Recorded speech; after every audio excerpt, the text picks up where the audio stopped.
امریکہ کے لیے شمالی کوریا کے جوہری ہتھیاروں سے چھٹکارا حاصل کرنے کی حکمت عملی سب کچھ یا کچھ بھی نہیں کے زمرے میں آتی ہے۔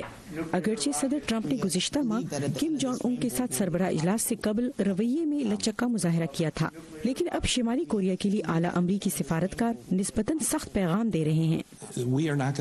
ہم جوہری صلاحیت کی بتدریج مرحلہ وار خاتمے کے حق میں نہیں۔ صدر کا اس بارے میں موقف واضح رہا ہے اور اس موقف پر تمام امریکی حکومت متفق ہے۔ کم جونگ ان کہہ چکے ہیں کہ وہ امریکہ کی جانب سے متعلقہ اقدامات کے بدلے اپنے جوہری پروگرام کے حصوں کو ختم کرنے کے کام کے آغاز پر تیار ہیں۔ وہ خاص طور سے پابندیوں میں نرمی چاہتے ہیں۔ شمالی کوریا اس مطالبے کی حمایت میں بظاہر مزید میزائل تجربات کی دھمکی دے چکا ہے۔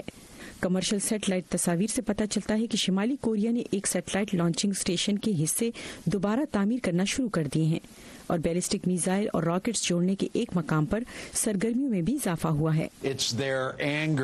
سربراہ اجلاس اچھے نتائج کے ساتھ ختم نہ ہونے پر یہ ان کا غصہ ہے، لیکن اس کا مقصد مستقبل کے مذاکرات کے لیے دباؤ میں اضافہ کرنا بھی ہے۔ یہ ان مذاکرات کا روایتی انداز ہے، برہمی میں اضافہ، میزائل داغنا۔ سوال یہ ہے کہ شمالی کوریا کے کسی میزائل تجربے کا جواب امریکہ کیسے دے گا؟ میں بہت زیادہ چیئرمین کم سے مایوس ہوں گا۔ میرا نہیں خیال کہ ایسا ہوگا، لیکن ہم دیکھیں گے کہ کیا ہوتا ہے۔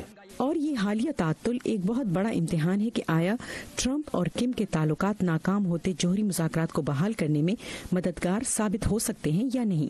بل گیلو کی رپورٹ کے ساتھ نیلوفر مغل، وائس آف امریکہ۔